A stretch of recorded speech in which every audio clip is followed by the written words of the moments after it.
Marilah kita berdoa dalam nama Bapa dan Putra dan Roh Kudus. Amin. Allah Bapa yang Maha Baik, terima kasih kami haturkan kehadirat-Mu atas rahmat kehidupan yang masih dipercayakan kepada kami anak-anak-Mu. Pada kesempatan ini kami akan memulai mata kuliah proses belajar mengajar kami. Kami mohon terangilah kami dengan Roh Kudus-Mu agar apa yang kami pelajari boleh membantu kami untuk sungguh-sungguh mencintai Engkau dan melayani Engkau di dunia ini. Kami mohon ini dengan pengantaran Kristus Tuhan kami. Amin. Dalam Bapa dan Putra dan Roh Kudus. Amin. Terima kasih para frater, teman-teman semuanya. Selamat pagi untuk kita semua. Kita pagi hari ini akan melanjutkan pembahasan kita tentang surat 1 Korintus, dan saya menyiapkan video yang lama itu saya buat semester lalu. Maka kalau ada kursus lanjut kitab suci, ada katekis, itu karena memang saya buat untuk kursus lanjut kitab suci yang dibuat di FTW itu setiap Kamis sore, dan juga untuk teman-teman di IPAK. Tapi intinya untuk penjelasan tentang hikmat Kristus yang tersalib itu sama dan bisa dilihat di situ. Cukup panjang, maka saya juga diminta untuk membuat video-video yang lebih pendek, karena ya saya tahu lihat wajah saya seperti ini 30 menit saja sudah perut kita pasti sudah mules juga. Maka juga saya sadar diri, maka besok akan saya buat lebih ringkas. Biasanya saya potong-potong, tapi kemarin tidak saya potong daripada saya upload beberapa kali ke YouTube. Ya, yang ingin kita bahas di dalam kesempatan ini adalah apa yang oleh Paulus itu sebetulnya dimengerti kalau dia bicara tentang hikmat Kristus yang tersalib. Yang konteks umumnya saya harap itu ditangkap, ya, bahwa orang Korintus dalam tradisi Yunani itu sangat mendewa-dewakan yang namanya hikmat. Kata hikmat itu kan kalau dalam bahasa Ibrani itu hokmah. Dan hokmah itu padanannya, kalau dalam bahasa Ibrani diterjemahkan dalam Septuaginta, itulah yang disebut Sophia. Sehingga orang yang mencintai hikmat itu adalah orang yang mencintai Sophia. Ya, maka disebut sebagai filosofia. Philein itu mencintai, Sophia itu kebijaksanaan, hikmat. Nah, dalam tradisi masyarakat Yunani yang sangat mendewa-dewakan filsafat itu, hikmat itu, lalu Paulus berbicara tentang hikmat Kristus yang tersalib. Nah, ini konteks pembicaraan umum. Lalu yang menjadi khas dalam pemikiran Paulus adalah bagaimana dia membalik konsepsi itu. Ya, membalik cara berpikir tentang salib. Yang bagi kalian kebodohan, bagi kami adalah hikmat. Yang bagi kalian itu batu sandungan, bagi kami adalah kekuatan Allah. Maka ini tema-tema yang menurut saya kunci di dalam memahami suatu teologi tentang salib. Ya, dalam bagian ini dan juga dalam bacaan pertama hari ini dari surat Filipi, disitulah Paulus sebetulnya berbicara atau bermenung tentang salib. Ya, dia membangun suatu teologi tentang salib. Salib yang biasanya diartikan sebagai kehinaan itu justru diambil oleh Paulus untuk berbicara tentang Yesus yang kalau di Filipi dalam bacaan pertama hari ini, Paulus itu mengosongkan diri, taat sampai mati di salib. Sehingga Paulus itu memberi makna baru bagi salib, ya, memberi pemaknaan teologi yang baru. Dan ini yang kita harapkan bisa menjadi dasar atau titik tolak bagi kita untuk berbicara tentang salib.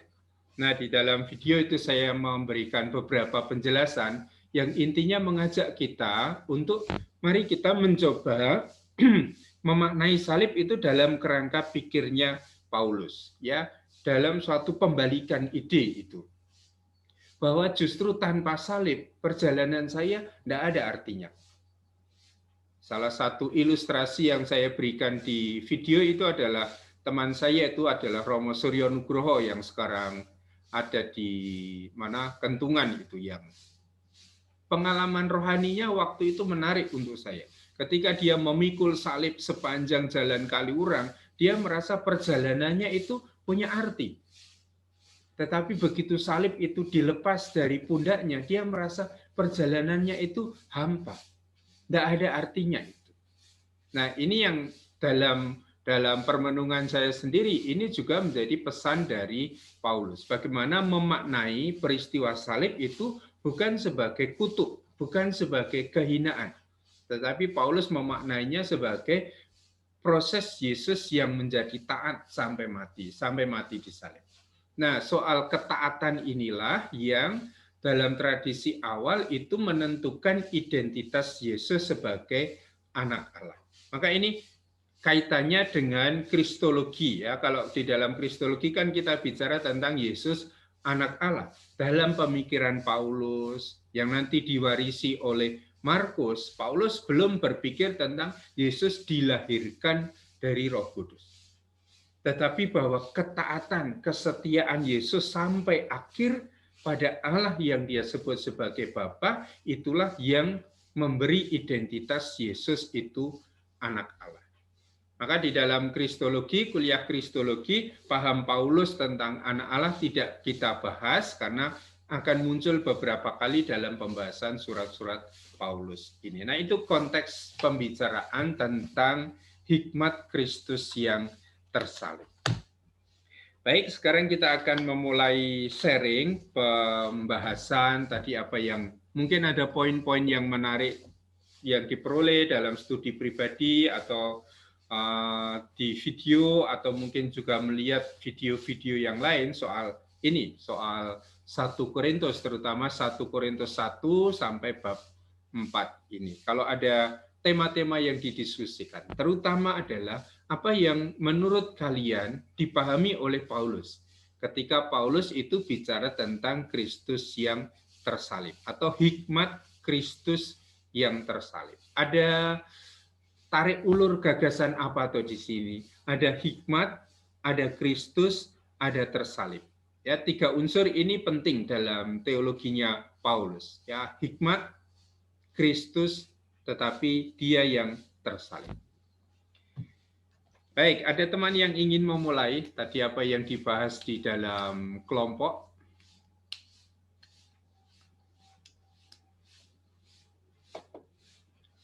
Mana? Teman CSSR akan memulai? Atau tadi belum dilihat videonya?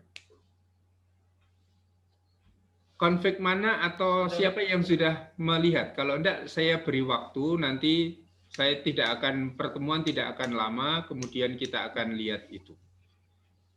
Sudah melihat? MSA sudah, MSF sudah, OCD sudah, SCY?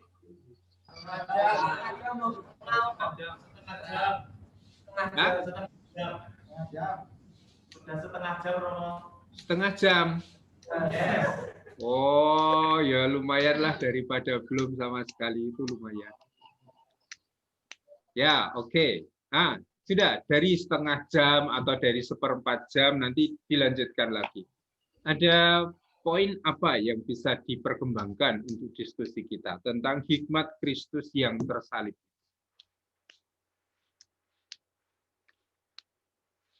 Silakan, siapa yang memulai? Ya, silakan. Cek Cesar ya. Baik Romo, terima kasih. Ya Romo,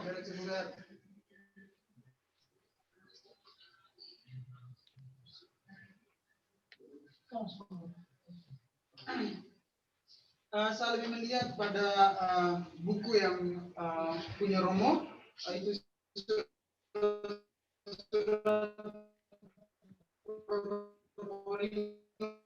Romo, itu bagian awal pengantar surat 1 Korintus. Di bagian bawah itu dikatakan bahwa di kota Korintus, lalu di situ ada seorang penguasa yang namanya Galius. Lalu di situ dijelaskan bahwa ketika orang-orang ya orang-orang Korintus melaporkan Paulus kepada Galius sebagai penguasa di situ, lalu Galius memutuskan untuk tidak memperkara persoalan tentang ibadat kepada Allah, tentang pewartaan dari Korintus, dari Paulus sendiri. Nah, yang menjadi pertanyaan saya, apakah Galius ini maksudnya dia tidak mau masuk dalam persoalan itu, ataukah memang dia dari awalnya sudah tahu atau sudah mengimani Kristus sendiri sehingga dia mengambil keputusan untuk tidak menghukum Paulus karena pewartaannya itu sendiri. Kira-kira ini Galius ini mungkin bagaimana karakternya yang sesungguhnya seperti apa sehingga dia memutuskan untuk tidak memperkara ini Paulus dalam pewartaannya Romo. Karena ini jelas di sini untuk penjelasan Romo yang bisa menjelaskan kepada kami soal di sini kan dia katakan bahkan bukan memenang seorang penguasa Romawi. Jadi dia tidak memenang. Nah, itu kami minta penjelasan dari Romo sendiri. Iya, baik. Yang Galius itu kan sebetulnya adalah pemimpin militer. Jadi dalam tata pemerintahan Romawi, orang-orang yang ditempatkan di provinsi-provinsi yang dikuasai oleh Romawi itu pada umumnya adalah penguasa politik, terutama adalah panglima-panglima. Kalau kita kenal itu Pontius Pilatus, itu adalah juga panglima sebetulnya. Sehingga urusan orang-orang Romawi di daerah-daerah jajahan, termasuk di daerah yang diduduki Romawi, seperti di Korintus, ini sebetulnya hanya terfokus pada urusan politik, pada militer dan pada perdagangan. Kalau Romawi, ini urusan yang pokok. Budaya itu Romawi itu tidak sangat punya concern di situ, ya. Tetapi soal kemiliteran, soal ekonomi itu urusan orang-orang Romawi. Nah, para pemimpin militer, pemimpin politik seperti Galius ini dia tidak mau mencampuri urusan yang dipersoalkan antara Paulus dan orang-orang Yahudi, yaitu soal peribadatan. Maka Galius tidak mau mengurusi soal peribadatan itu karena wewenang dia sebetulnya adalah soal tentang kemiliteran, tentang militer, tentang stabilitas politik di negara-negara jajahan atau provinsi-provinsi yang dijajah itu.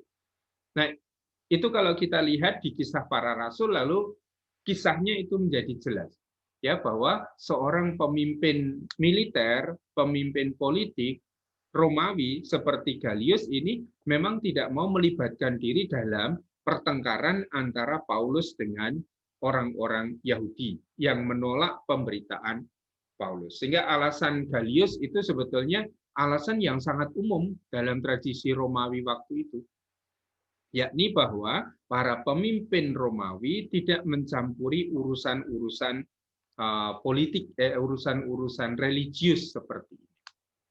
Itu alasannya mengapa Galius tidak mau campur tangan di dalam persoalan yang dihadapi Paulus berlawanan dengan orang-orang Yahudi, yaitu tentang ibadat atau tentang agama, pengakuan bahwa Yesus adalah Mesias. Itu alasannya, apakah bisa dipahami? Ya, nanti sambil dicek kisahnya itu ada di Kisah Para Rasul, pasti Kisah Para Rasul sekitar bab 17 nanti bisa dilihat. Pelayanan Paulus di Korintus. Baik, ada pertanyaan atau ada diskusi lain, terutama soal tadi hikmat Kristus yang tersalib.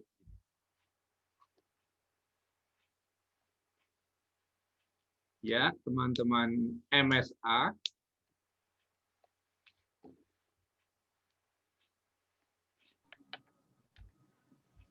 Baik, Romo.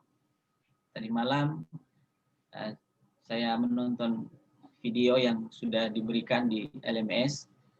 Lalu tadi pagi coba untuk memutarnya lagi.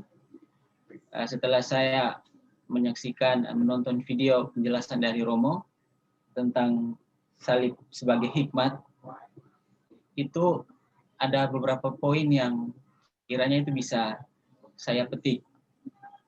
Pertama itu, poin pertama yang bisa saya petik itu saya melihat bahwa di awal pandangan orang Yahudi itu mereka memandang salib itu justru salib itu adalah sebuah kutukan. Itu bertolak dari tradisi-tradisi orang Yahudi, bahwa mereka melihat bahwa kalau orang yang mati atau tergantung di pohon atau disalibkan itu adalah orang yang terkutuk.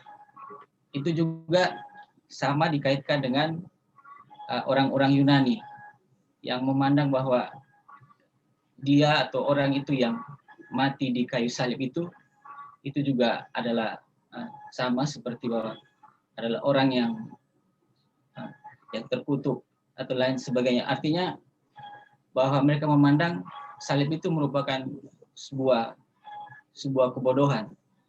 Itu pandangan dari orang-orang Yunani. Tapi Paulus melihat salib itu bukan merupakan sebuah kutukan atau bukan merupakan sebuah kebodohan, tapi dia melihat bahwa salib itu merupakan sebuah hikmah. Ada pengalaman tersendiri yang ia alami. Itu kalau saya runut lagi ke belakang, itu ketika dia mengalami peristiwa perjumpaan secara pribadi dengan Yesus itu saat di Damsyik itu. Di awal bahwa dia juga begitu membenci Yesus dan juga para pengikutnya, dan dia memandang bahwa sama seperti orang Yahudi bahwa Yesus itu yang dulu tergantung di salib itu adalah istilahnya seorang yang dikutuk. Namun justru lewat perjumpaan secara pribadi dengan Yesus di Damsyik itu justru akhirnya menjadi titik awal dari Paulus sendiri bahwa dia yang dulu saya katakan pikirkan bahwa dia yang dikutuk itu, tapi kini memang benar-benar nyata. Saya mengalami perjumpaan dengan dia bahwa dia itu akhirnya bangkit. Dan itu juga sejalan dengan pemikiran dia bahwa dia juga adalah seorang kaum Farisi, yang dimana orang Farisi itu juga percaya pada kebangkitan. Lalu memang melihat peristiwa itu akhirnya itu membuka cara pandang baru dari Paulus. Lalu dia melihat bahwa salib itu justru bukan merupakan sebuah kutukan atau kebodohan, tapi dia melihat bahwa salib itu merupakan sebuah hikmat. Dan juga dalam penjelasan dari video Roma itu juga ada beberapa poin yang bisa saya petik, bahwa salib itu bagi Paulus adalah sebuah bentuk kerendahan hati. Artinya sebuah bentuk sikap ketaatan bagaimana Allah itu mau merendahkan diri, mau menjadi manusia, dan taat sampai mati di kayu salib itu. Jadi itu yang kiranya jadi bahan permenungan bagi saya, itu saja. Namun yang akhirnya menjadi pertanyaan bagi saya itu, yang saya masih sulit untuk memahami itu, bahwa Paulus akhirnya tidak membanggakan tentang hal-hal lahiriah, tapi dia bermegah di dalam kelemahannya itu.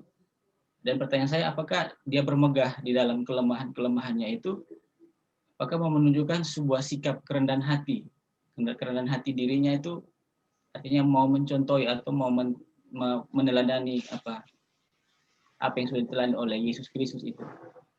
Itu saja, Romo. Terima kasih.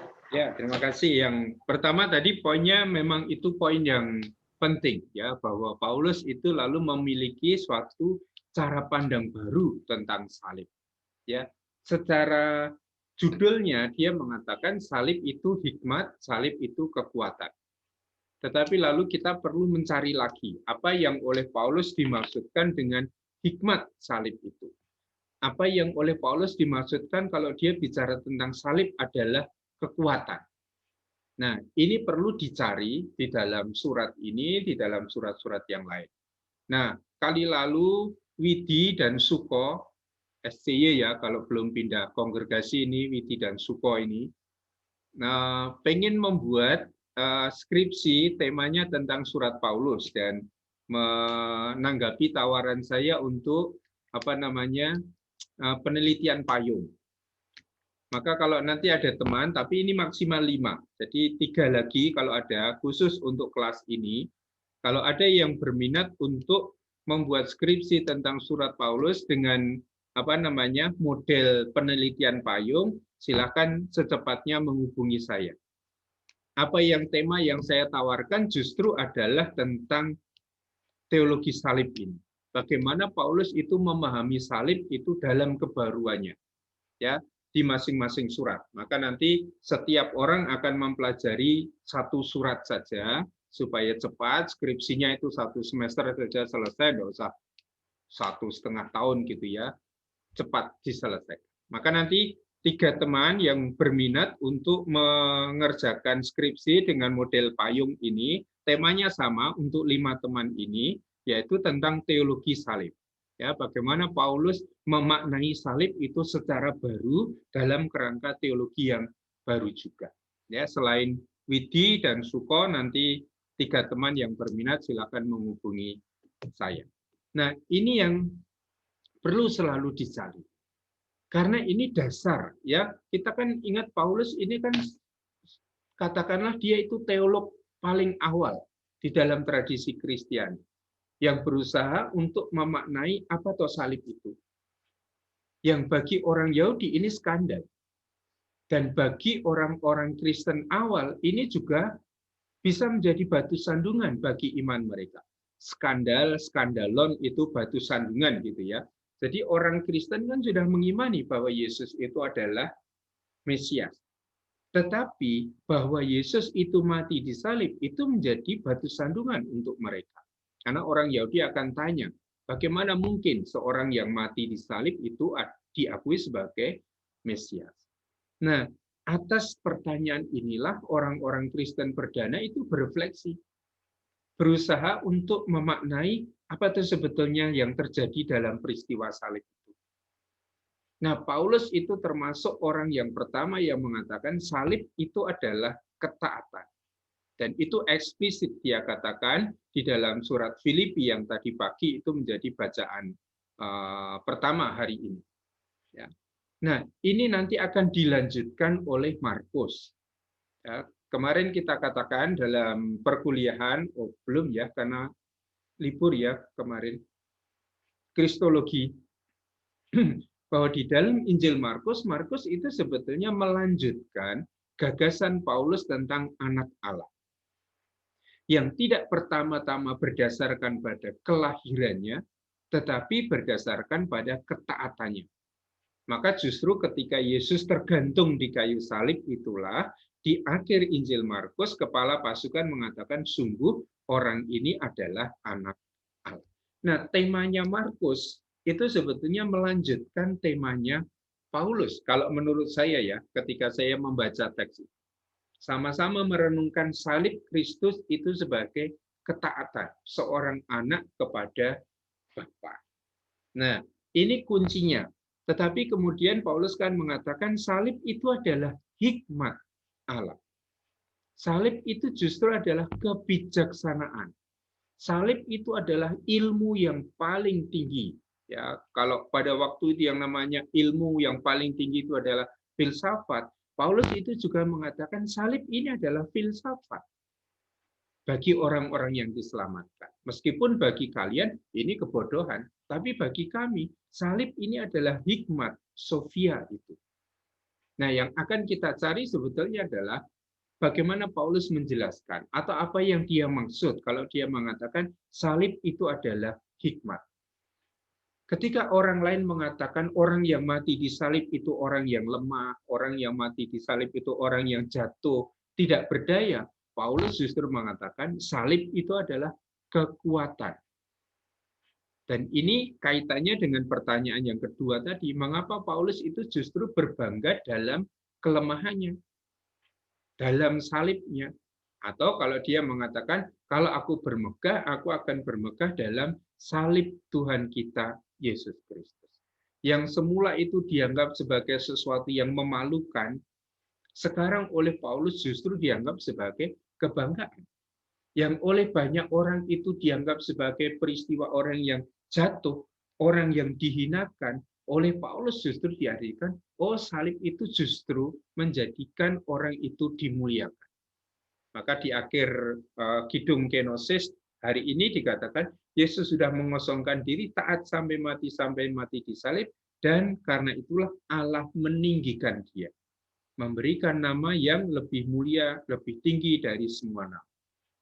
Nah, ini yang dimaksud oleh Paulus. Paling tidak kita harus menangkap gagasan Paulus, bahwa Paulus itu memiliki cara pandang yang baru, memiliki gagasan yang baru tentang salib. Karena sebagai orang Farisi, dia ketika mengejar-ngejar jemaat Kristen juga masih punya gagasan, oh dia yang mati di salib itu adalah orang yang dikutuk. Dan itu muncul di Galatia bab 3 ayat 16 gitu ya. Dia sudah menjadikan dirinya sebagai kutuk karena mati di salib itu. Itu gagasan Paulus sebagai seorang Farisi. Tetapi perjumpaannya dengan Yesus yang bangkit, nah peristiwa berjumpa dengan Yesus yang bangkit inilah yang mengubah cara Paulus memahami peristiwa salib. Nah, Paulus kan juga harus menjelaskan, loh kamu dulu kan mengejar-ngejar jemaat Kristen karena mengimani Yesus yang mati di salib sebagai Mesias. Mengapa justru sekarang kamu pergi dari kota ke kota memberitakan bahwa Yesus itu adalah Mesias? Nah, Paulus kan juga bersama dengan orang Kristen waktu itu harus menjelaskan mengapa dia meyakini bahwa dia yang mati di salib itu adalah Mesias. Nah, saya kira justru disinilah lalu orang bergulat dengan yang namanya peristiwa salib itu.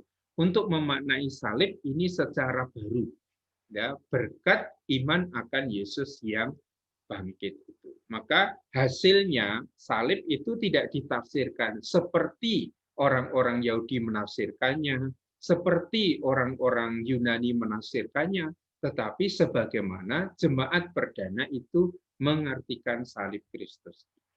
Dalam tahap awal inilah yang pada zaman Paulus, pada zaman Markus, tema utama tentang salib itu adalah ketaatan.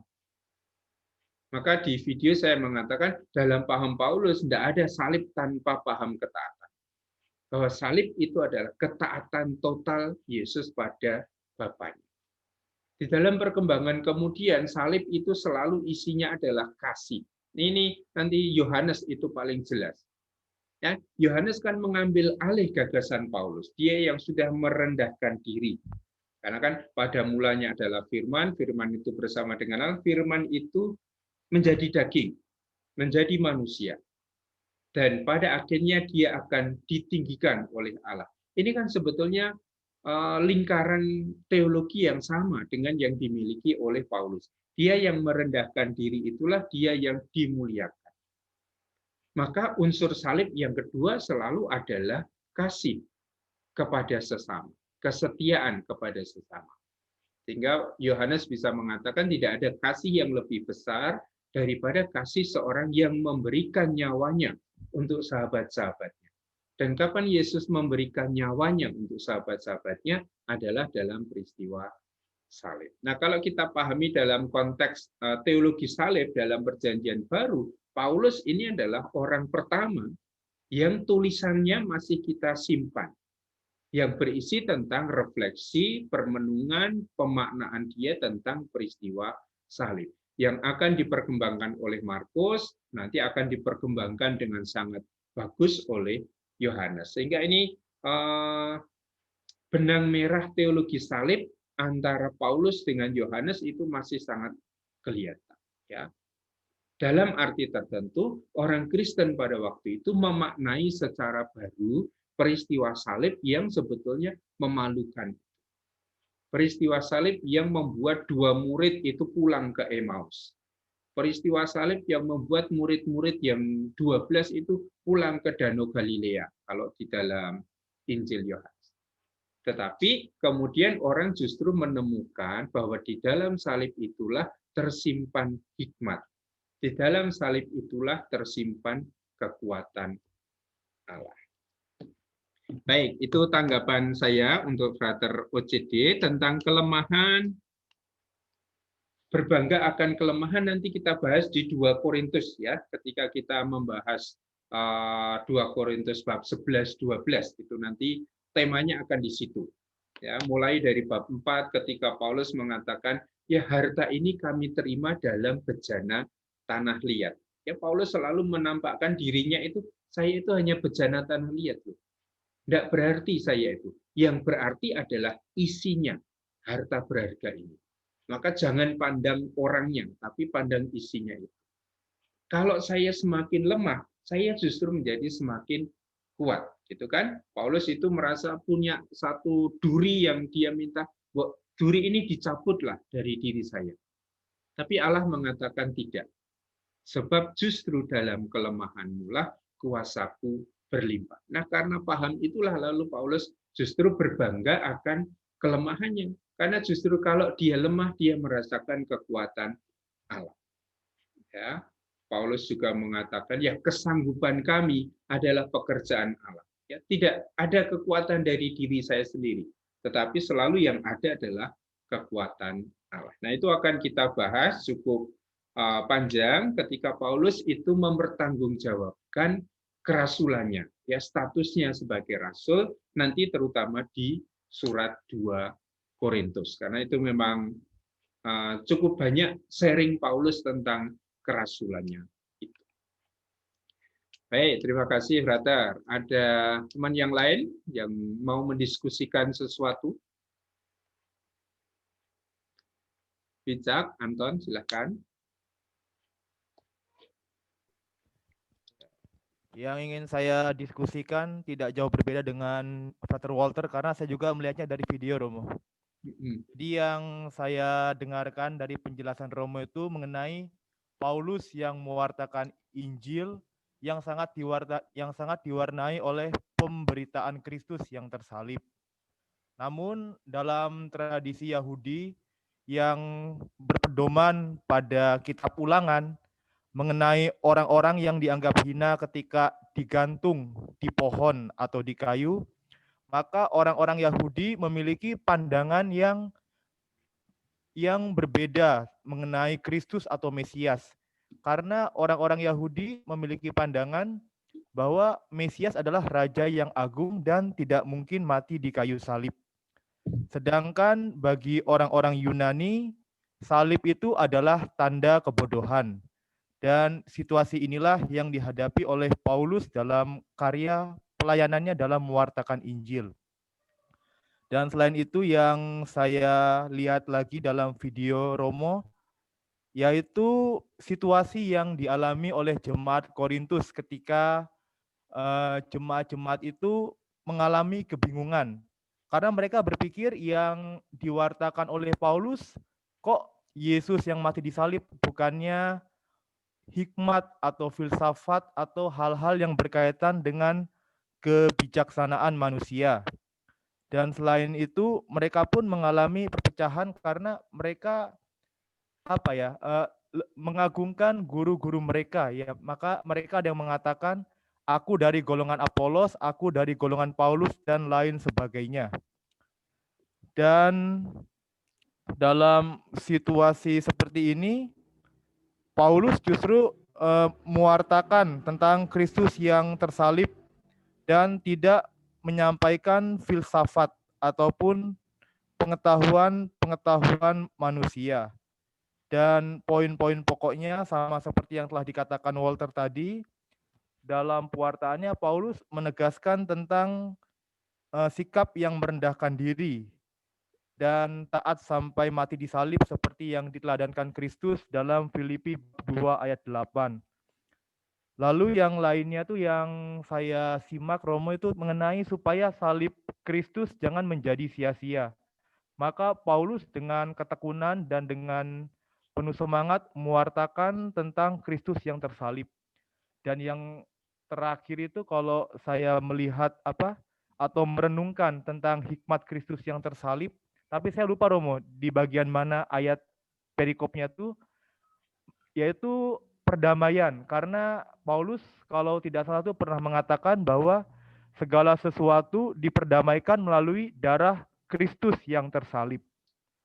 Lalu melalui video yang Romo sampaikan itu saya memiliki pemahaman atau cara pandang apakah penegasan Paulus mengenai hikmat Yesus Kristus yang tersalib, terlebih khusus dalam kerendahan hati dan ketaatan, juga ingin menegur situasi jemaat di Korintus pada saat itu. Apakah dengan sikap Paulus yang menegaskan Yesus Kristus yang taat sampai mati, yang rendah hati, juga menjadi bagian dari teguran Paulus untuk orang-orang atau jemaat di Korintus karena mereka tuh berselisih pendapat mengenai guru-guru yang mereka anggap hebat. Ya, seperti itu, Romo. Terima kasih. Oke. Ya, yang komentar tadi oke, sama. Kemudian yang tadi soal pendamaian. Ya, ini juga salah satu cara Paulus untuk memaknai peristiwa salib. Ya, bahwa kita itu didamaikan dengan Allah berkat salib. Maka nanti kalau kita mempelajari salib, selalu dikatakan bahwa Yesus itu mati demi. Ya, kalau dalam bahasa Yunani ini dengan kata sambung yang namanya hiper. Yesus itu mati demi dosa-dosa kita. Dan Yesus itu mati di salib. Maka salah satu pemaknaan tentang salib itu adalah soal pendamaian. Salib itulah yang mendamaikan manusia dengan Allah. Yesus mendamaikan manusia dengan Allah melalui salib itu.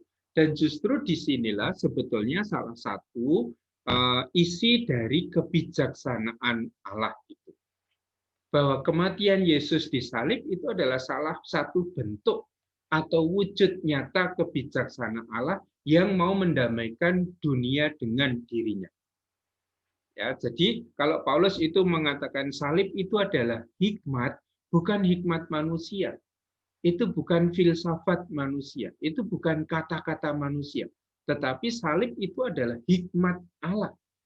Allah yang bijaksana, yang mau mendamaikan dunia dengan dirinya berkat kematian Yesus yang disalibkan itu.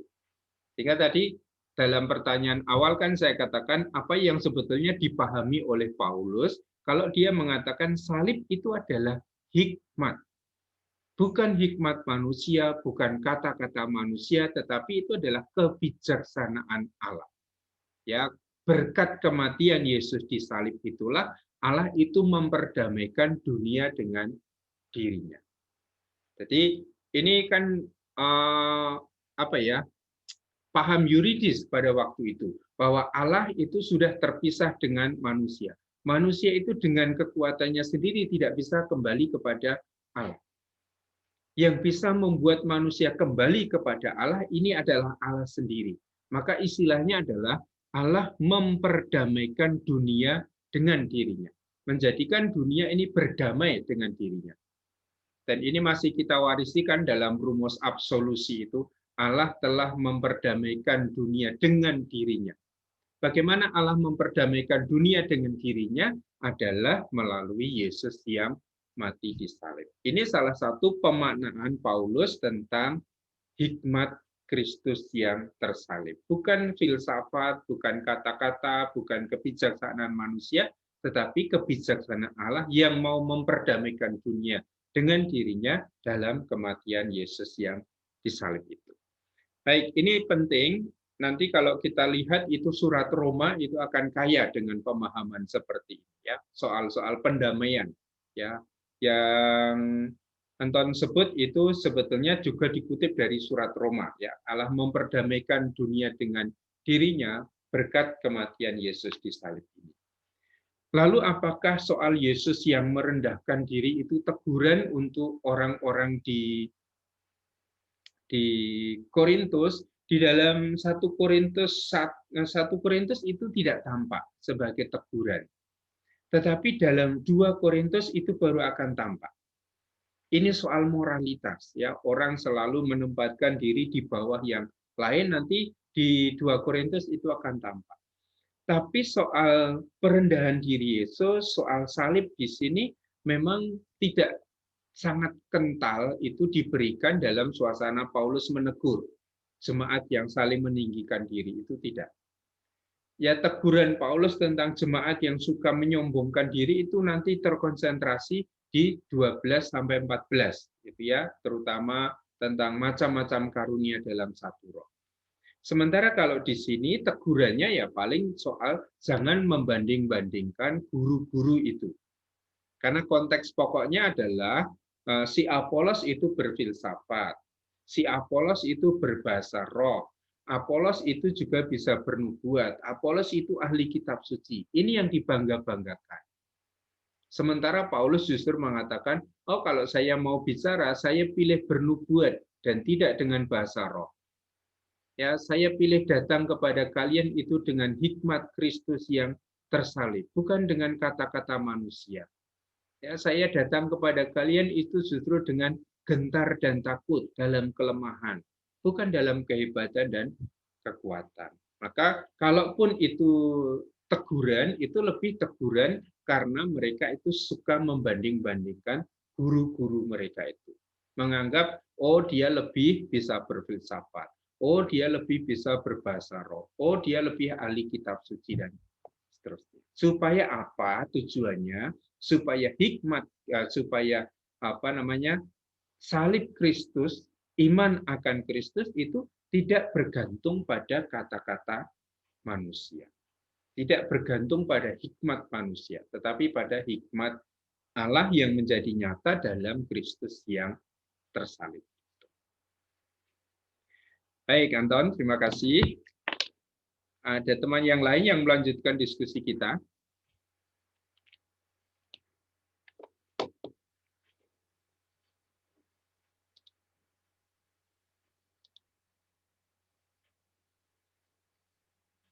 Tidak ada? Baik, kalau tidak ada tentu kita siapa?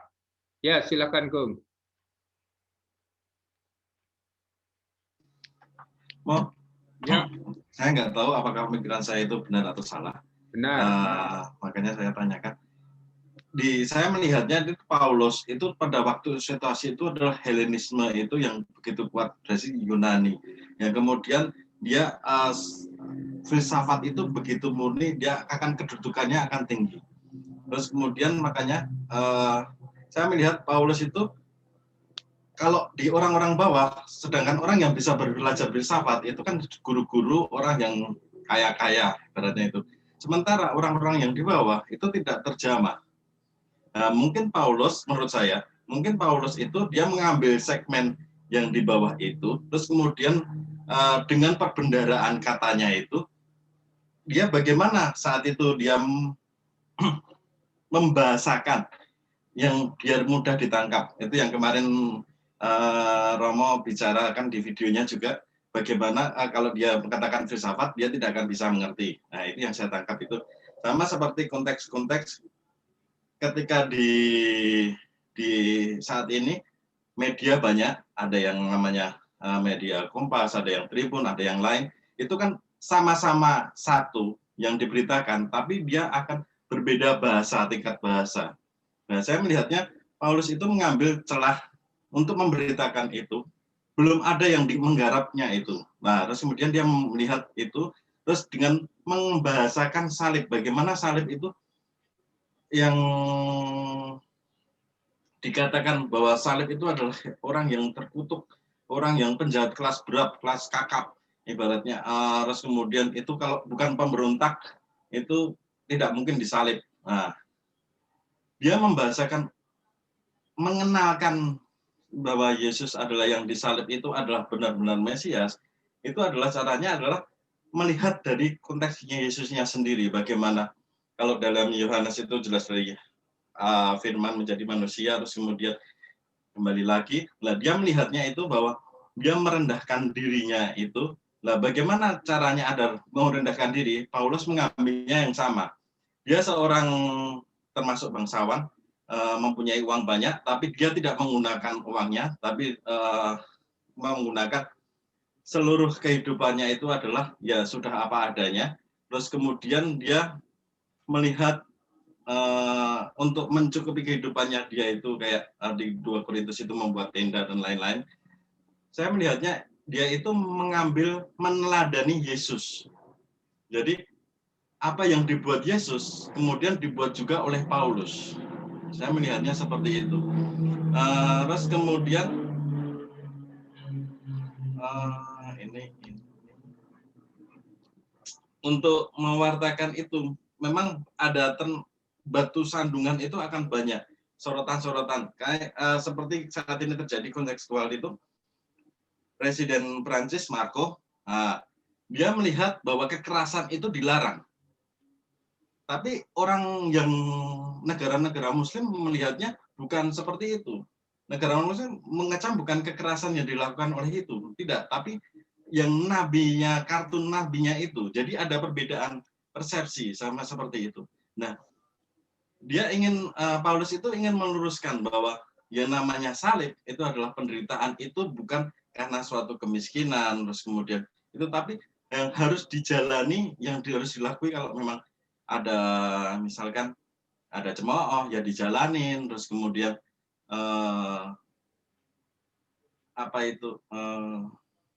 batu sandungan yang dibuatnya yang menurut mereka adalah batu sandungan itu, tapi juga terus dilakoni dengan ada dua hal yang harus dilakukan saat tindakan itu ada, yaitu satu adalah kekuatan dari Allah, yang satunya adalah cinta kasihnya terhadap manusia. Jadi penderitaan itu bukan dilakukan sama seperti saya, tapi penderitaan itu dilakukan untuk menolong sesama. Kalau misalkan saja kalau orang-orang miskin melihat anaknya belum makan, dia akan merelakan nasinya untuk agar anaknya makan. Apakah itu penderitaan? Mungkin bagi orang, wah itu dia menderita. Tapi sebetulnya bukan. Tapi itu adalah suatu kasih. Dia rela menderita itu adalah suatu bentuk, kalau menurut saya itu adalah suatu bentuk akibat dari dia kasihnya itu. Mungkin itu. Atau gimana? Ya. Oke, satu-satu. Soal meneladan Yesus, bahwa Paulus itu dengan caranya sendiri lalu meneladan Yesus, dan para anggota jemaatnya itu dengan meneladan Paulus itu berarti juga meneladan Yesus. Itu beberapa kali memang Paulus katakan itu. Ya, di surat Galatia, surat Tesalonika itu Paulus sudah mengatakan itu. Dengan demikian kalian meneladan kami, dengan demikian kalian meneladan jemaat Kristen di Yerusalem, dengan demikian kalian meneladan Kristus. Juga soal perendahan diri, soal ketaatan. Ini adalah bagian dari yang oleh Paulus dimaksud sebagai ide tentang kemuritan. Menjadi murid itu berarti menjadi peneladan. Karena murid itu kan dalam tradisi Yahudi orang yang berjalan di belakang gurunya. Untuk apa? Untuk meneladan. Dan untuk bisa meneladan, orang harus mendengarkan apa yang diajarkan, melihat apa yang dikerjakan, bahkan mungkin juga mengalami mujizat-mujizatnya itu. Nah, sekarang Paulus itu punya concern kalau dia mengenal Yesus, siapa toh Yesus itu. Dan sampai pada tahap Paulus, yang dikenal oleh Paulus adalah Yesus itu dia yang wafat, disalib, dan bangkit. Hanya dua ini yang menjadi concern Paulus. Apakah Paulus itu tahu bahwa Yesus itu anaknya Maria? Apakah Paulus tahu bahwa dia berasal dari Nazaret? Mungkin Paulus tahu, tetapi tidak pernah masuk dalam fokus pembahasan Paulus. Ya, Yesus yang dikenal oleh Paulus adalah Yesus yang wafat disalib dan Yesus yang bangkit. Dan ini adalah pokok permenungan teologi zaman Paulus dan zaman Markus. Ya, dan orang kalau mau mengikuti Yesus, berarti mau mengikuti Yesus yang mati ini. Supaya apa? Supaya pada akhirnya juga mengalami atau mengikuti Yesus yang bangkit. Maka Paulus mengatakan, saya ingin menjadi satu dalam kematian Yesus, supaya juga saya menjadi satu dalam kebangkitan Yesus. Dua pokok ini selalu ada di dalam pemikiran Paulus. Bahwa Yesus itu tidak hanya Yesus yang mati disalib, tetapi Yesus yang mati disalib itulah yang menjadi atau yang bangkit dan kami imani sebagai Kristus. Sehingga kalau kita mencari renungan lain Paulus tentang Yesus, tidak akan kita temukan. Paling satu kali nanti di bab 11, Paulus itu mengingatkan peristiwa Yesus yang memecah roti pada perjamuan malam terakhir. Dan di situ ada kenangan Paulus akan peristiwa Yesus, yang mungkin tidak dia alami sendiri, pasti. Tetapi dia dengar dari informasi yang lain. Tetapi hanya satu kali itu saja Paulus itu menyebut suatu peristiwa di dalam hidup Yesus. Yang lain Paulus hanya menyebut Yesus itu wafat di salib dan Yesus itu bangkit. Maka kalau mau mengikuti Yesus berarti orang harus meneladan Yesus itu. Memikul salibnya tadi dikatakan dalam ketaatan, dalam kesetiaan. Sehingga ini lalu makna baru dari salib yang tadi saya katakan. Nah, kalau ini mau dikatakan sebagai ini kontekstualisasi gagasan teologi salib Paulus, ya memang begitu. Ya. Tetapi kalau tadi dikatakan Paulus itu mau meluruskan, mungkin tidak. Ya. Paulus justru ingin memberi sesuatu yang baru. Paulus itu tahu bagi orang Yunani salib itu adalah kebodohan, itu pemikiran yang lurus. Bagi orang Yahudi, salib itu adalah batu sandungan. Pikiran itu betul bagi orang Yahudi. Tetapi bagi kami yang diselamatkan, salib itu adalah hikmat dan kekuatan. Maka Paulus justru ingin memberikan sesuatu pemaknaan yang baru, perspektif yang baru pada yang namanya kematian di kayu salib itu. Yang bagi kalian kebodohan, oke. Bagi kalian itu memang batu sandungan, tidak apa-apa. Tapi bagi kami, salib itu adalah hikmat dan kekuatan Allah. Kalau ini dipahami sebagai kontekstualisasi, paham teologi yang dibangun oleh Paulus, menurut saya bisa dipahami seperti itu. Paulus berusaha membahasakan kembali salib itu, memaknainya sesuai dengan konteks masyarakat zaman. Lalu apalagi tadi? Tentang derita yang ditanggung demi Allah dan demi sesama, ini satu gagasan yang selalu ada juga di dalam pemikiran Paulus kalau dia bicara tentang salib Kristus. Itu. Oke, begitu tanggapan saya. Ada teman lain yang akan menanggapi lebih dahulu tentang salib ini? Bagaimana Paulus memaknai salib itu secara baru dalam hidup mereka.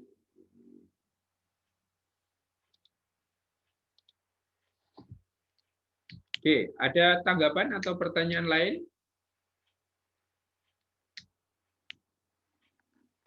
Baik, kalau sudah tidak, kita merencanakan sampai jam 9 supaya waktu selanjutnya bisa digunakan untuk mempelajari sendiri soal ini. Ya, bagaimana Paulus itu membangun suatu gagasan yang baru, pemahaman yang baru tentang salib. Ya, sehingga kita mulai melihat apa sumbangsih, apa kontribusi Paulus dalam seluruh teologi gereja tentang salib ini, yang akan dikembangkan oleh Markus nanti, yang akan sangat dikembangkan oleh Yohanes. Ya, kalau kita ingat Yohanes itu salib itu kan justru peninggian, pemuliaan.